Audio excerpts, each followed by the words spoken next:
Hey everybody, Scout Crafty here again. TGIF, thank God it's Friday. You made it through another week. We're buzzing through October, huh? Boy, this month is going fast and a lot going on in the news. For us old timers, it's exactly like we took a time machine back into the 70s. You know exactly what I'm talking about. We're living the same crap all over again. But it's okay, we've been there before. We'll make it through. A couple things to talk about. Like I was saying, poor man's flea market. A lot of you enjoy that. The other night, I went out and that house that, had the grill, they had the grill there again because they didn't take it last time because it was metal. They put it on the wrong night, but I couldn't take it. Let me show you why. Check this out. Some footage of that. Now, there's that grill that they were throwing out again because they didn't pick it up last time. But if you notice, to the right here, there's something called a bagster. You ever see that? Here in the city, they have these things. You buy them at Home Depot, those bags, and they hold a lot of weight, like 3,000 pounds or something. However, depending on your zip code, you call up and they pick it up. And in my area, it's $300 to pick up that bag of trash. I would not pay that. But if you have heavy weight, I guess it pays rather than get a dumpster. But in his bag store, they were throwing out, and you got to look around. There's always some stuff. And here was a bunch of tools like cement tools or concrete tools and things like that. But what I found interesting is they did have some BX there, and this BX armored cable is a little bit expensive now. It's good to have in the city. That's what we have to run. We can't use Romex. You have to use this BX. So a couple rolls of that is always good if you have to run in a switch or an extension or an outlet or something. So I was going to grab them. I'm ditching the grill and I'm going with the BX. So you can see I'm not taking anything. I don't take any stuff I find, but I like to film it to show you because I know a lot of you people are amazed at the stuff that gets thrown out here because people are making a mass exodus out of New York and they're just leaving stuff behind. But there was something down the block. My neighbor had asked me if I could to throw the garbage out for them because you got to throw it out at a certain time. So I pick up the bags, and since they are moving, I heard there was some heavy stuff in this bag, and I never go through bags. I don't want to become one of those wacky homeless guys that go around at night picking garbage, So anyway, I said, something's in here, and I looked in, check out what I saw inside this bag.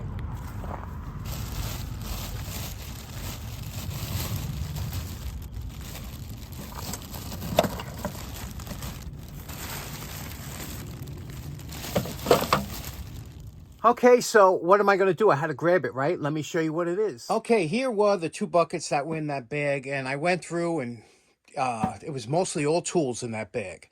So this, first of all, let's go through the buckets. This reminds me of a old Navy type of bucket we used to get paint in years ago when you had to do, this is a old-fashioned, heavy-duty, super heavy, strong bucket. You don't see these too much anymore. These were really well made. Beautiful handle on it, contoured, real nice. And look at this bucket here, this Gold Bond. Can you see this here? This is a joint compound bucket. When did you ever see them come in a black bucket? For use with gypsum wallboard. Isn't that something? This is an old bucket, so I get a kick out of old buckets because you don't see too much of them anymore. But let me show you the stuff that was inside. I put all the sockets that were in here. Let me show you. This is great. First of all, I got this tin of sockets that were in there, and I was going to toss the sockets because, you figure they're Chinese sockets or whatever. But then I looked at them. These are all S&K, see? SK socket, Craftsman, PNC. These are all American, more SK, Proto.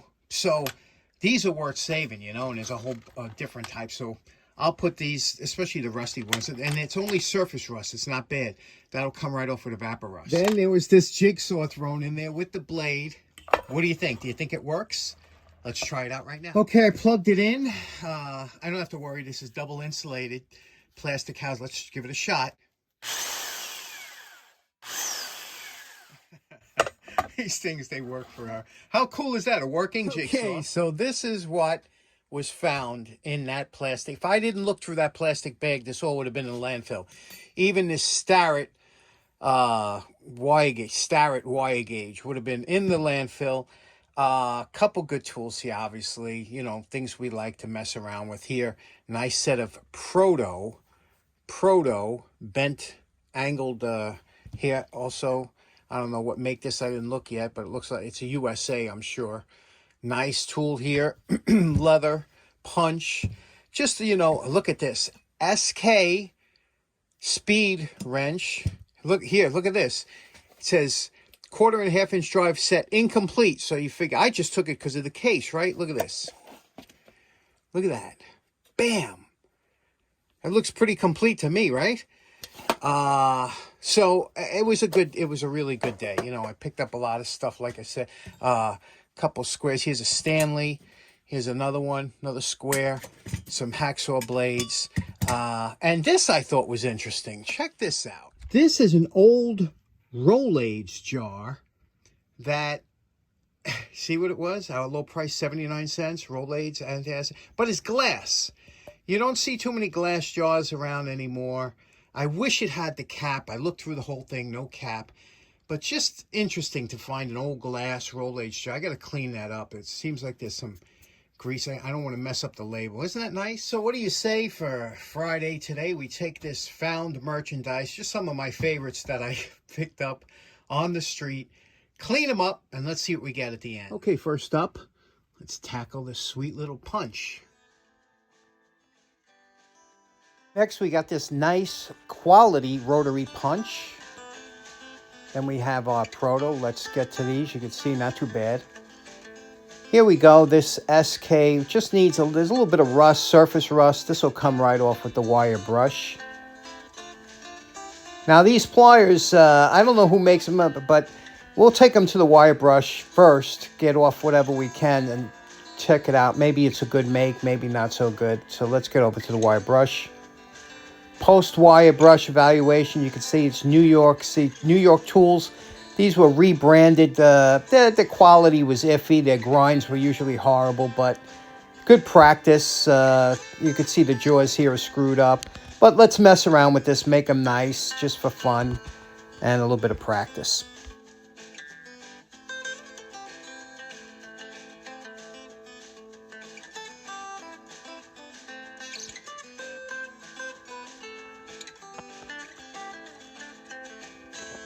Now, this is where it really pays to practice with junk pliers because, you know, I messed up a couple good pair trying to get this correct. But you see that, especially those angles on the side there, on the corners, they're hard to get. And I tried everything with the belts. This is the best way I found to drag. You notice I'm dragging only, pulling down on the flap disc and getting those angles, those corners just right. That's the best way I found.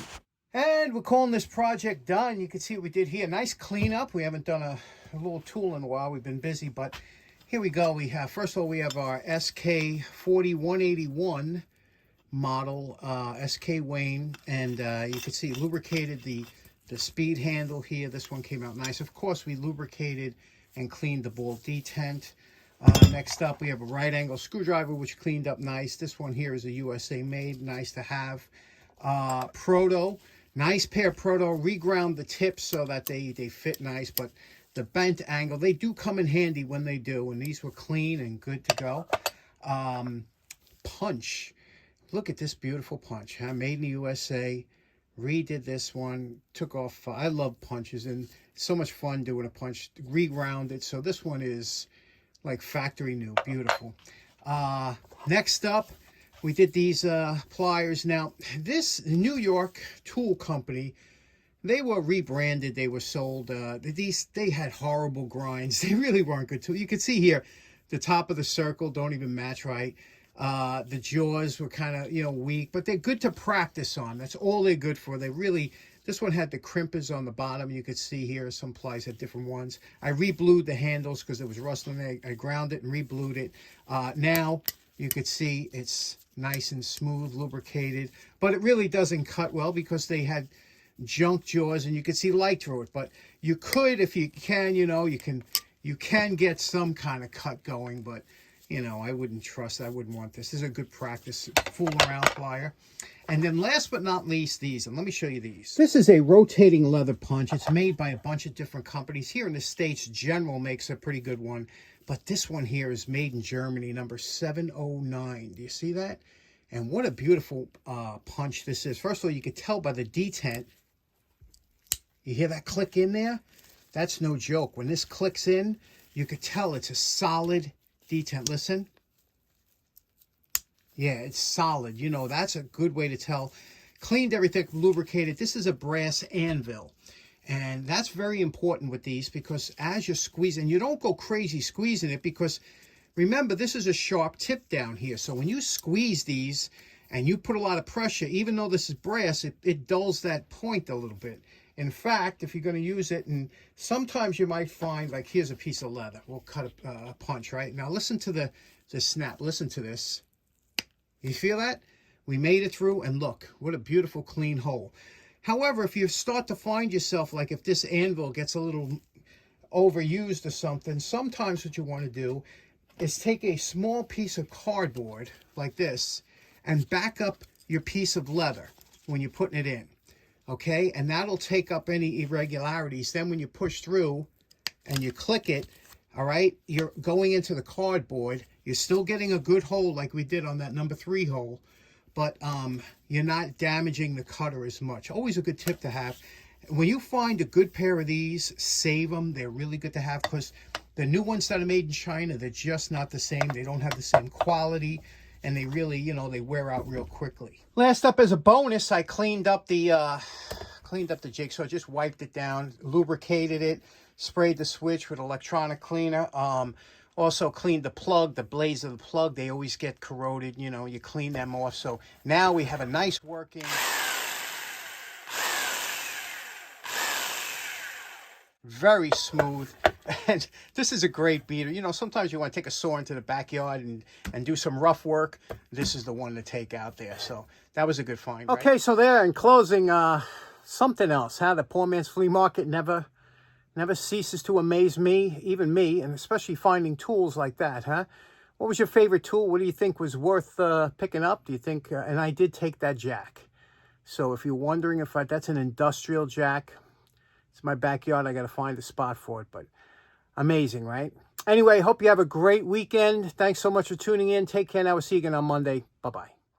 Over 100 years ago, my great-grandfather built these 3 identical houses, and now one of them is going up for sale.